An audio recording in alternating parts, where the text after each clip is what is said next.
गंध चॅनलवर आपल्या सगळ्यांचं मनापासून स्वागत.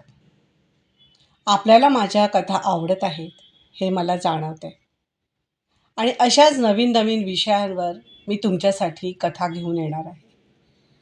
आजची ही जी कथा आहे हिचं नाव आहे छोटी आई. काल छोट्या आईला जाऊन 15 दिवस झाले. कितीतरी वेळ नमा तशी सोफ्यावर बसून होती. छोट्या आईशिवाय हे घर सुनं सुनं वाटत होतं. दारावर वाजलेल्या बेलने तिची तंद्री भंग पावली. जड पावलांनी उठत नमाने दरवाजा उघडला.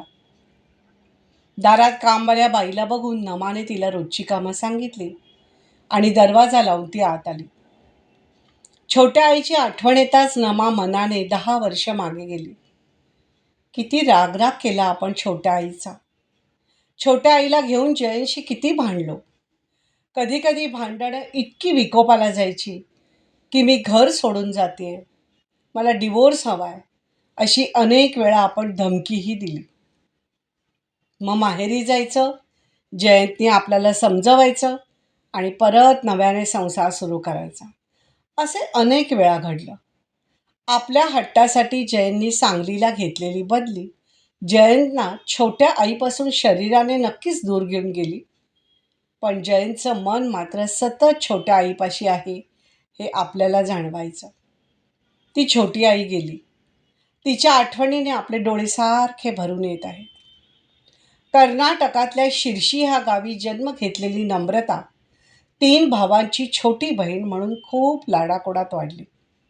बापूसाहेबांची अतिशय लाडकी नम्रता हळूहळू नमा या नावाने सगळे ओळखू लागले. तिच्या बोबड्या बोलाने आणि पायात घातलेल्या पैंजणाच्या छुम छुम आवाजाने सगळं घर नाचायचं. नम्रताने गोरा रंग आईकडून घेतला होता आणि रूप मात्र वडिलांकडून घेतले होते. नाकी डोळी निटस आणि बुद्धीने तल्लख असलेली नमा बापूसाहेब आणि 3 भावांच्या गळ्यातली ताईत झाली होती. नमाने तोंडातून काढलेला शब्द खाली पडण्याआधीच झेलला जायचा. शालेय शिक्षण घेऊन कला क्षेत्रात प्रवेश घेतलेली नमा उत्तम रीतीने यश संपादन करून महाविद्यालयामधून बाहेर पडली आणि बापूसाहेबांनी तिच्यासाठी वर संशोधन सुरू केले. बापूसाहेबांची शिर्शी येथे 2 मोठी कपड्यांची दुकाने होती. ते स्वतः आणि त्यांची 3 मुलं दुकानाची व्यवस्था उत्तम रीतीने सांभाळत होते. बेळगावातील अनगोळ भागात जयंत सुठणकर यांचं स्थळ नमासाठी सांगून आलं. जयंत सुठणकर एका सरकारी बँकमध्ये ऑफिसर या पदावर होते. MCOM पर्यंतचे शिक्षण घेतलेले, दिसायला रुबाबदार असलेले जयंत नमाला बघता क्षणीच आवडले. जयंतचा बेळगावात स्वतःचा बंगला होता. त्यांना एक बहीण आणि आई वडील असं छोटंसं कुटुंब होतं. जयंतची बहीण कोल्हापूरच्या सबनीस या कुटुंबात दिली होती. स्थळाला नाव ठेवण्यासारखं काही नव्हतंच. त्यांनाही नमा बघता क्षणी आवडली. नमाला खटकणारी एकच गोष्ट होती आणि ती म्हणजे जयंतची आई. ती वयाने फार काही मोठी वाटत नव्हती. जयंतचे वडील मात्र वय झालेले लगेच कळत होते. त्या दोघांमधला वयाचा फरक बघणाऱ्याला लगेच जाणवत होता. दिसायला अतिशय देखणी, गोरापान वर्ण, नाकी डोळी निटस असलेली जयंतची आई सगळ्यांच्या चर्चेचा विषय ठरली.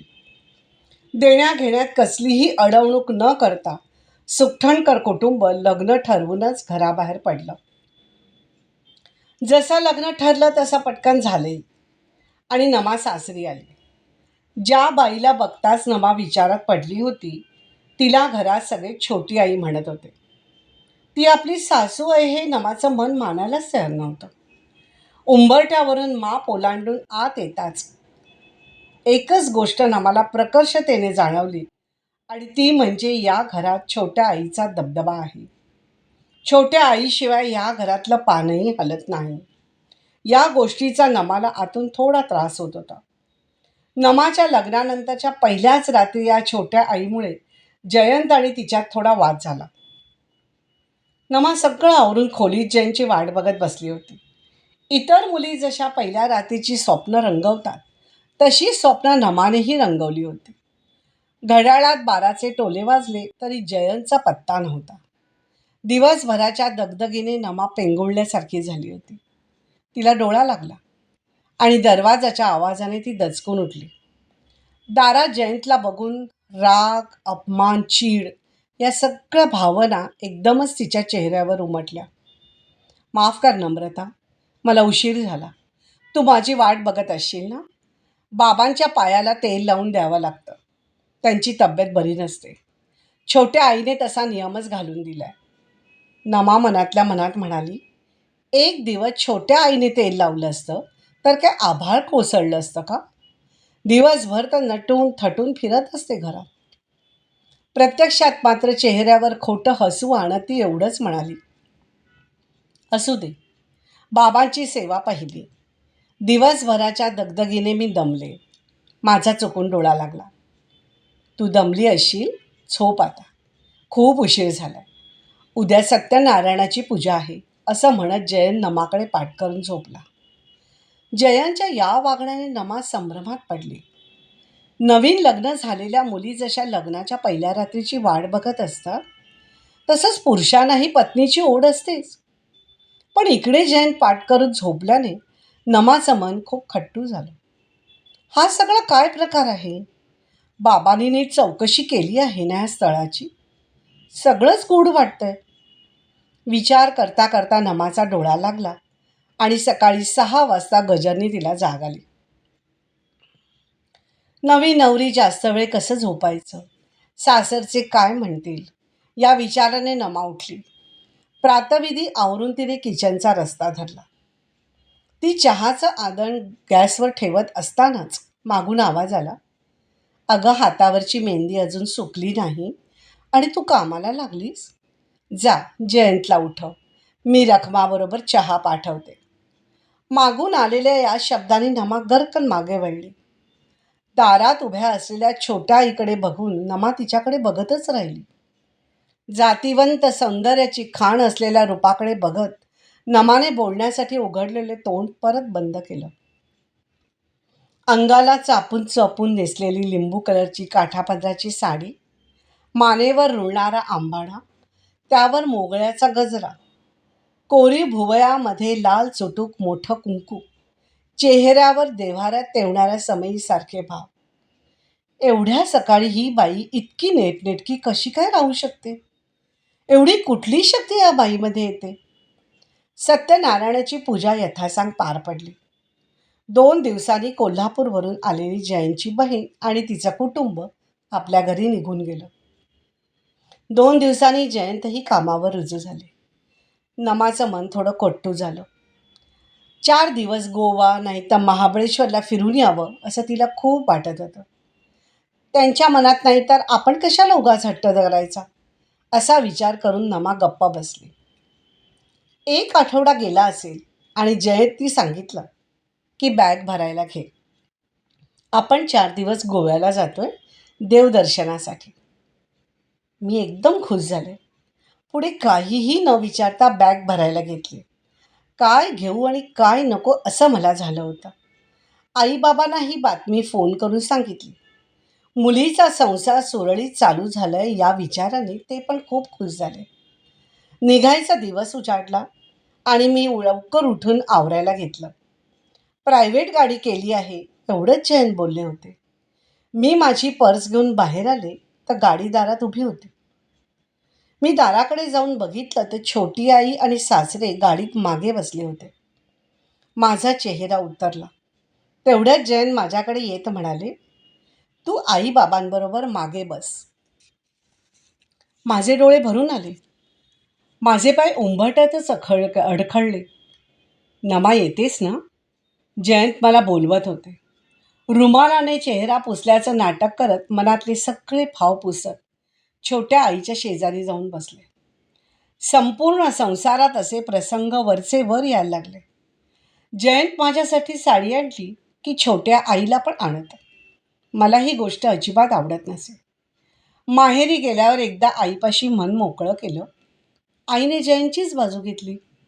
नमा, जयंतची आई लवकर गेली. मग या छोट्या आईने सगळं केलंय हो सगळ्यांचं. तू आता मनात कसलाही विचार करू नकोस. सगळं छान आहे. जयंतचं तुझ्यावर प्रेमही आहे.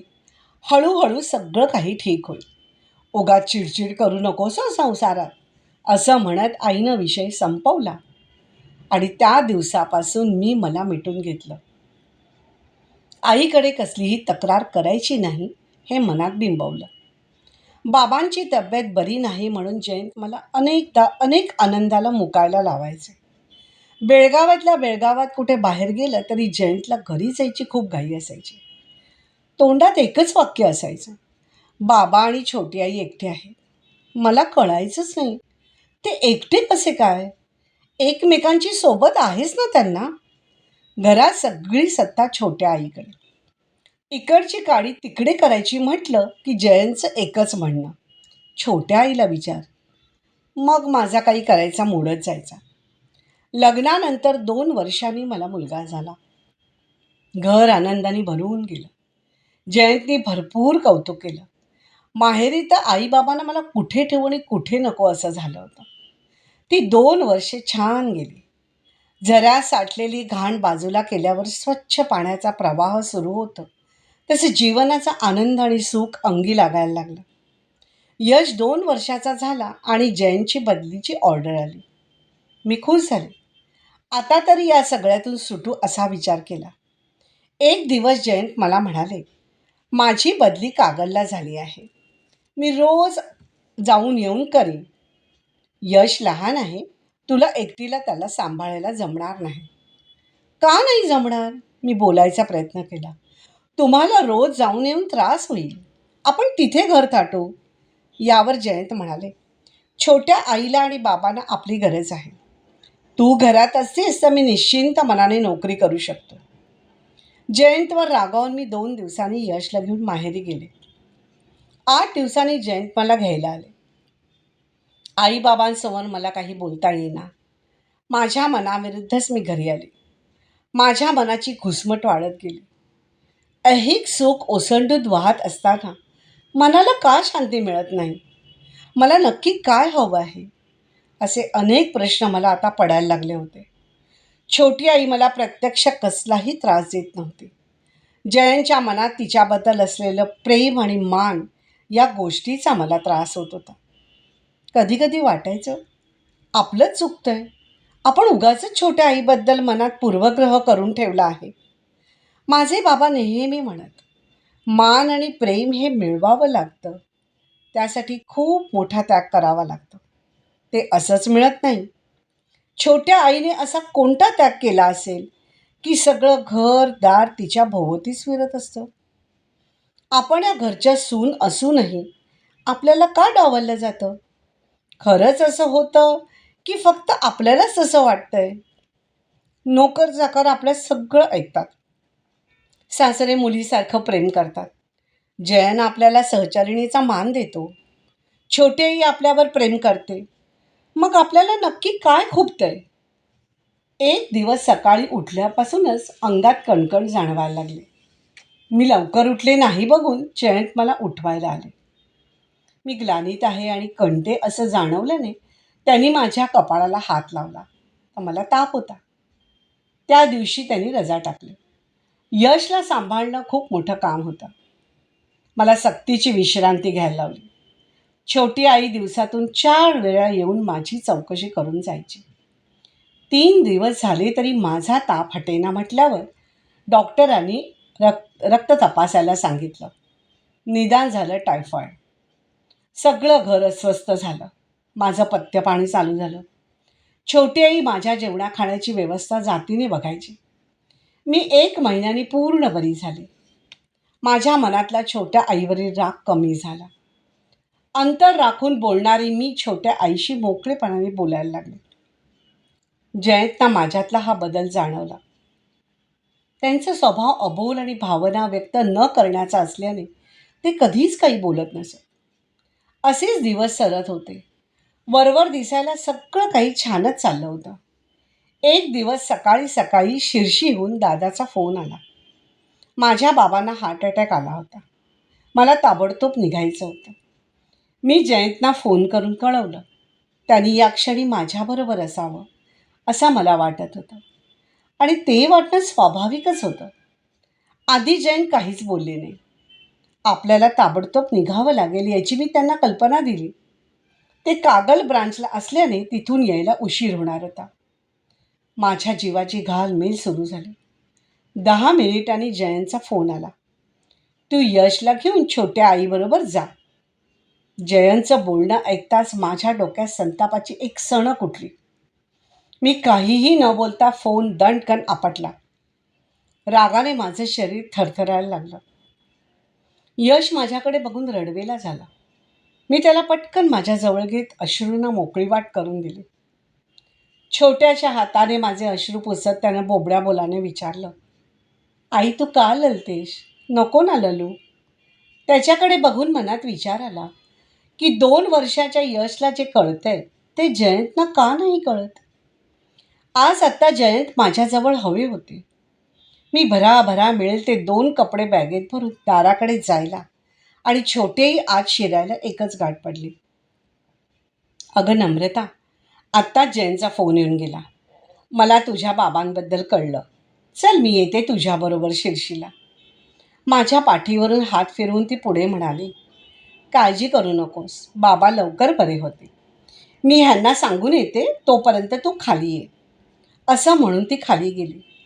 मला हुंदका आला. मी यशला घेऊन खाली आले. मिळेल ती बस पकडून आम्ही शिर्षी गाठलं. बाबा बरे होत होते. दुसऱ्या दिवशी जयंत बाबांना भेटायला आले. जावई आला म्हटल्यावर सगळे त्यांच्या सरबराईत गुंग झाले. मी जयंतशी जेवढ्याच तेवढंच बोलत होते. पुढे 8 दिवस माहेरी राहून मुद्दामहून मी जयंतना न कळवता मी एकटीच घरी आले. सगळे चकित. नमा मला कळवायचंच तरी. मी आलो असतो तुला घ्यायला. त्याची काही गरज नाही जयंत. माझ्या बाबांना अटॅक आला होता. मला जाणं भाग होतं.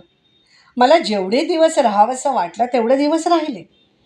प्रश्न मला घेऊन येण्याचा तर तुम्हाला उगाच कामातून वेळ काढून कशाला बोलवायचं. ते माझे बाबा आहेत, ते तुमचे बाबा नाहीत. नमा, जयंत जोरात ओरडले. काय बोलतेस नमा?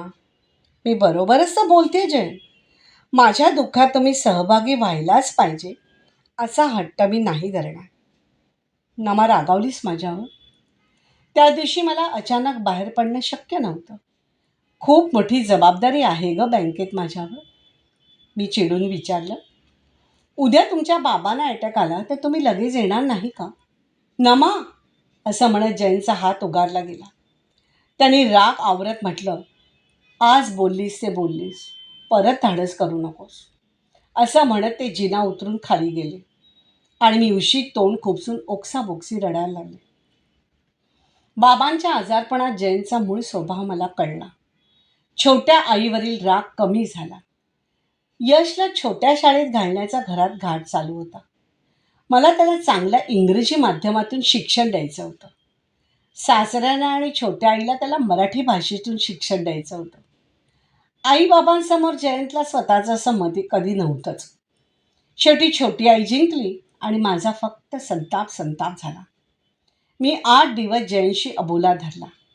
या गोष्टीचा त्यांना तसा काही फरक पडत नव्हता. जयंतला बढती मिळाली आणि जयंत ब्रांच मॅनेजर झाले. छोट्या आईने त्यांची दृष्ट काढली आणि गोडाधोडाचं जेवण केलं. जयंत खूप खुश होते. मी शांत राहून सगळं बघत होते. दुसऱ्या दिवशी जयंतने आईसाठी साडी आणि बाबांसाठी शर्ट पॅन्टचा कापड आणलं. मला वाईट याचं वाटलं की जयंत मला आणि यशला विसरले. मी चेहरा हसरा ठेवत त्याच साडीने छोट्या आईची ओटी भरली. 3 वर्षांनी जयंतची बदली सांगलीला झाली. मी खूप खुश झाले. पण जयंतला बदली नको होती. त्यांना बाबांना आणि छोट्या आईला सोडून लांब राहायचं नव्हतं. मी हट्टालाच पेटले, अबोला धरला आणि सरळ माहेरी निघून गेले. जाताना जयंतला निक्षून सांगितलं, सांगलीची बदली स्वीकारली तरच मी येईन, नाहीतर मला यायचं नाही. नक्की काय झालं मला माहीत नाही, पण आम्ही सांगलीला स्वतंत्र संसार थाटला. मी खूप खुश झाले. इथे सगळं माझंच राज्य होतं. जयंत मात्र शरीराने माझ्याबरोबर आणि त्यांचं मन मात्र बेळगावात छोट्या आईकडे बाबांकडे होतं. मला सतत जाणवायचं की जयंत नाराज आहेत. जेमतेम 8 दिवस सांगली ऑफिसला रुजू झाले असतील आणि सासऱ्यांची तब्येत बिघडल्याचा फोन आला म्हणून आम्ही लगेचच बेळगाव गाठलं. जयंतनी चांगली 1.5 महिना रजा घेतली आणि मी चकित झाले. आत्ताच प्रमोशन झालं आणि एवढी मोठी रजा कशी काय मिळाली? बाबा हळूहळू बरे होत होते. छोटी आई झटून त्यांच्या तब्येतीकडे लक्ष घालत होती. मला माझ्या बाबांच्या वेळी तब्येत बिघडल्याचं आठवलं. जयंतला एक दिवसही त्यांना बघायला येण्यासाठी वेळ नव्हता. माझं मन परत नाराज झालं. मग मी काही जयंतना सांगायचं सोडून दिलं. जयंतनी परत बेळगाव ब्रांचला रिक्वेस्ट ट्रान्सफर करून घेतली. यश आता पहिली शिकत होता. तो 5 वर्षाचा झाला. घरकाम, यशचा अभ्यास यात मला दिवस पुरत नव्हता. छोटी आईची तब्येत हल्ली नरम गरम असायची. जयंत मनापासून तिची सेवा करायचे. मी हे सगळं बघून संभ्रमात पडायचे. जयंत काहीतरी माझ्यापासून लपवत आहे, पण नक्की काय ते मला कळत नव्हतं. डॉक्टरच्या फेऱ्या वाढायला लागल्या. आज बरी तर उद्या नरम गरम अशी छोट्या आईची तब्येत झाली होती. घरची जबाबदारी माझ्यावर येऊन पडली होती. जयंत कामात खूप व्यस्त असायचे. 2 वर्ष गेली. एकदा रात्री छोटी आई चक्कर येऊन खाली कोसळली. BP हाय झालं असं निदान होऊन डॉक्टर म्हणाले त्यांना ॲडमिट करावं लागेल. 8 दिवसांनी छोटी आई घरी परत आली. पण आता छोट्या आईची रयाच गेली होती. वजन झपाट्याने कमी होत होतं. तिला जेवण जात नसे. छोटी आई शेवटची घटका मोजत होती. डॉक्टरांनी देवावर भरोसा ठेवायला सांगितला होता. कधी नव्हे ते जयंत खूप टेन्शनमध्ये दिसत होते. मला कोणी काही धड सांगतही नव्हतं. छोट्या आईची किडनी फेल झाली होती.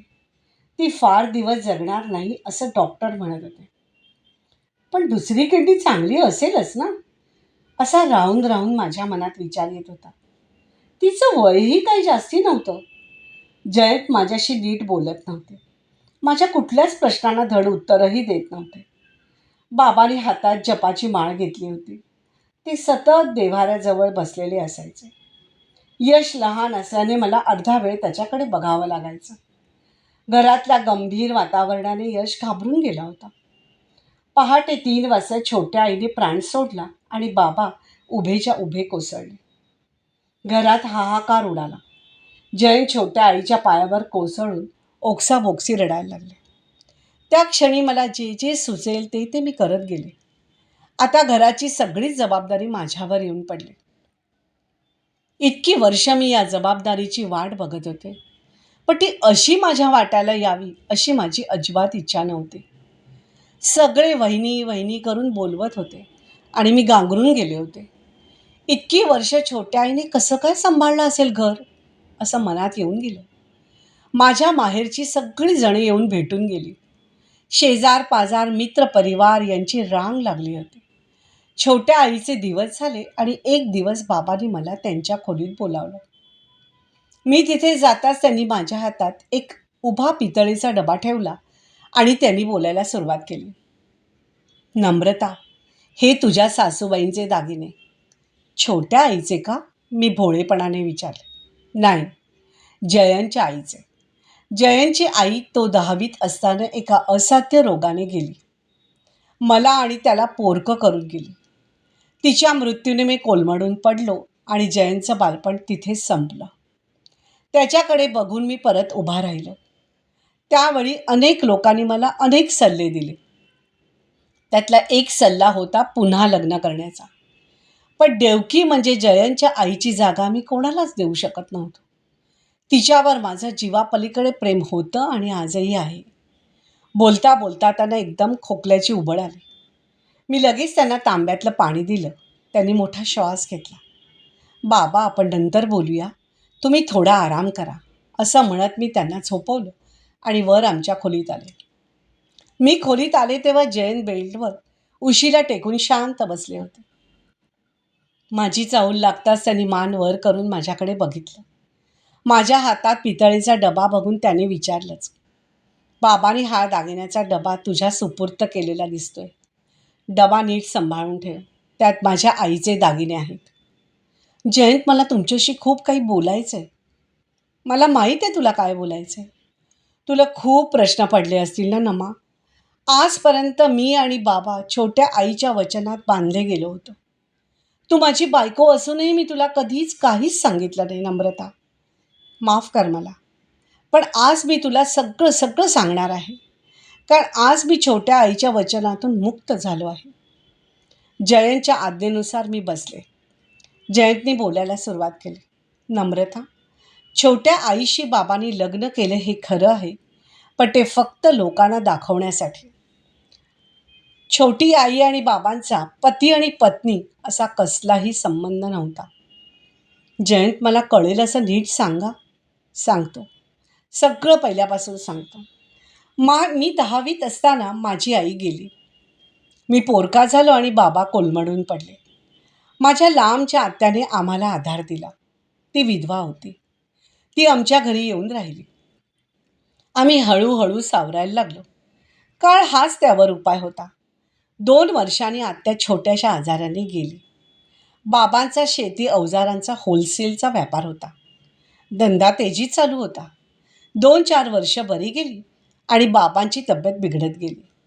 धंद्यात अनेक चढउतार यायला लागले. बाबांच्या तब्येतीचं निदान झालं की त्यांच्या दोन्ही किडण्या फेल झाल्या आहेत. त्यावेळी मी कॉलेजच्या शेवटच्या वर्षाला होतो. तसा लहानही नाही आणि कळण्याइतपत मोठाही नाही. काही मित्र, परिवार आणि नातेवाईक यांच्या मदतीने बाबांवर इलाज चालू झाले. डायलिसिस हाच एक इलाज होता. बाबांना खूप त्रास व्हायचा. मला सगळं बघवत नसे. रोज रात्री मी उशीत तोंड खुपसून रडायचं. आईनंतर बाबाच माझं सगळं काही होते. त्यांना मला गमवायचं नव्हतं. बाबांचा आजारच असा होता की इच्छा असूनही मी काहीही करू शकत नव्हतो. हॉस्पिटलमध्ये बाबांची सेवा करायला एक नर्स होती. तिचं नाव होतं सुनीता. आठवड्यातून 3दा डायलिसिस घेण्यासाठी जावं लागायचं. कोणी चांगला डोनर मिळतो का याची आम्ही वाट बघत होतो. एक दिवस बाबांचं डायलिसिस चालू असताना सुनीता माझ्याजवळ आली आणि म्हणाली, मला तुमच्याशी बोलायचं आहे. मी बोलू शकते का? सुनीता माझ्यापेक्षा 3-4 वर्षांनीच मोठी होती. दिसायला अतिशय सुंदर आणि बोलण्यात मार्दवता होती. तुम्ही तुमच्या बाबांसाठी किडनी डोनर शोधता आहात असं कळलं. हो. कोणी आहे का तुमच्या ओळखीत? मीच तिला उलट प्रश्न केला. हो, मी तुमच्या बाबांना किडनी देऊ शकते. मी अवाक होऊन तिच्याकडे बघतच राहिलो. तुम्ही? माझा स्वर जरा जोरात आला. त्यावर ती म्हणाली, मी अतिशय हलाखीच्या परिस्थितीत आहे. माझ्या सावत्र आईने मला घराबाहेर काढलं. इथले महाजनी डॉक्टर अतिशय भले गृहस्थ आहेत.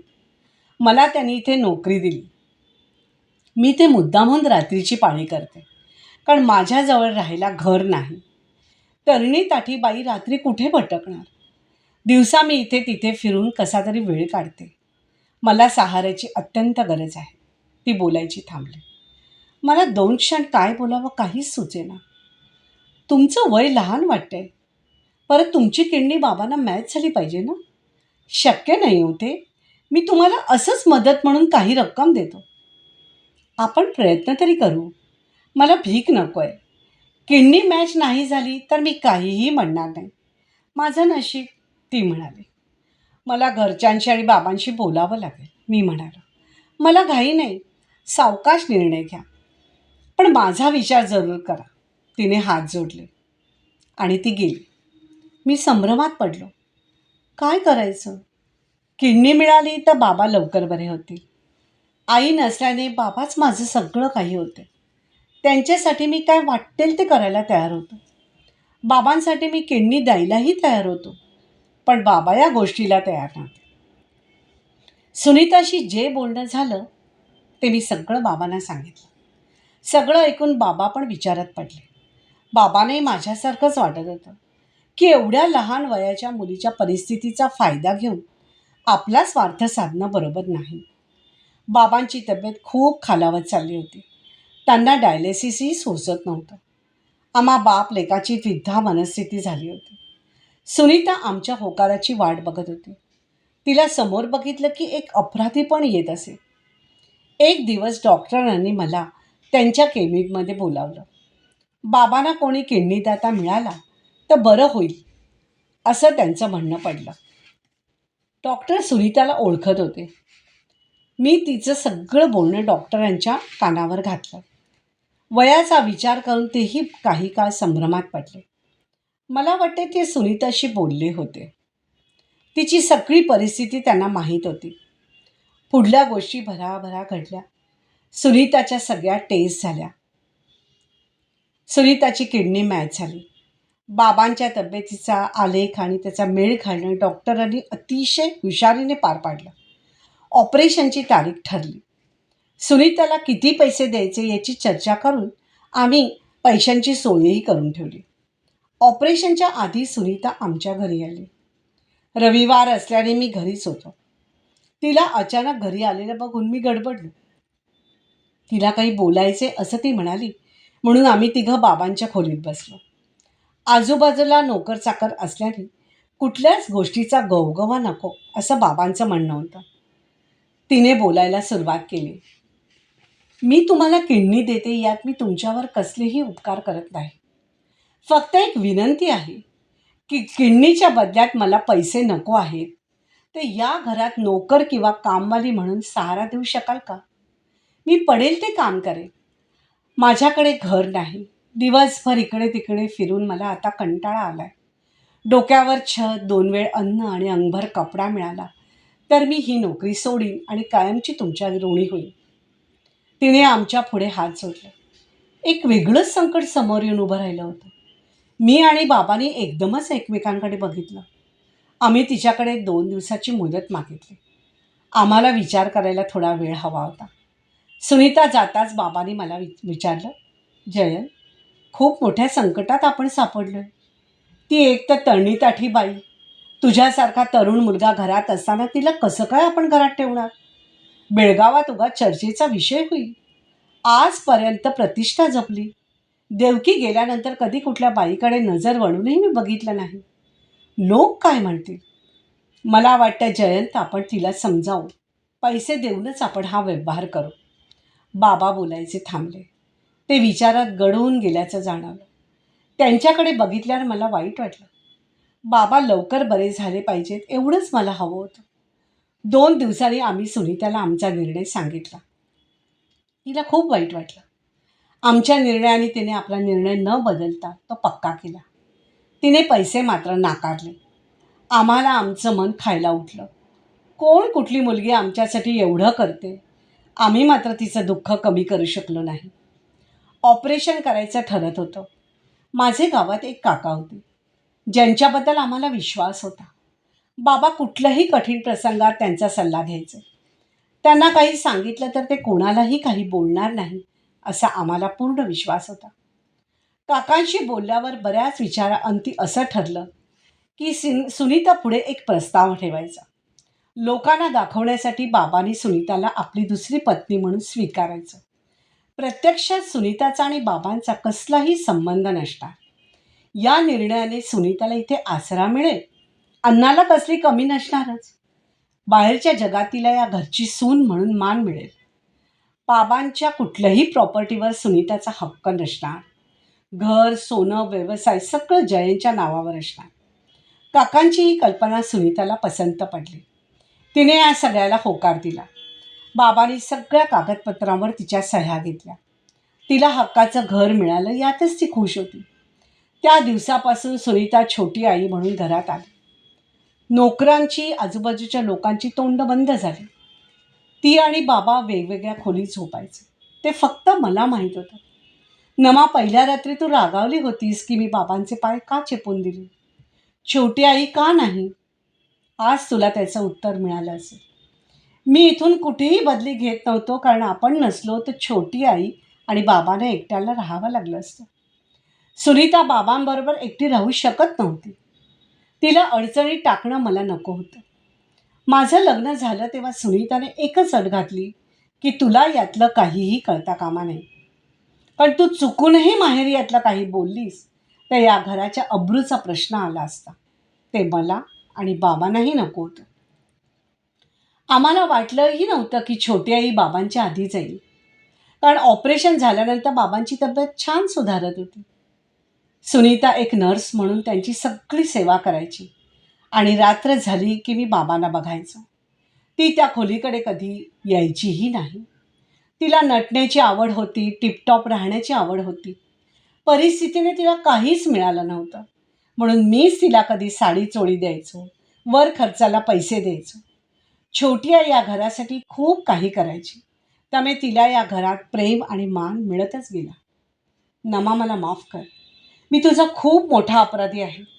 तू माझी बायको असूनही मला तुला खरं सांगता यायचं नाही. आज छोटी आई या जगात नाही, म्हणून मी तुला हे सगळं सांगितलं. तिच्या वचनातून आज मी मुक्त झालो आहे. सगळं ऐकल्यावर मला माझीच लाज वाटायला लागली.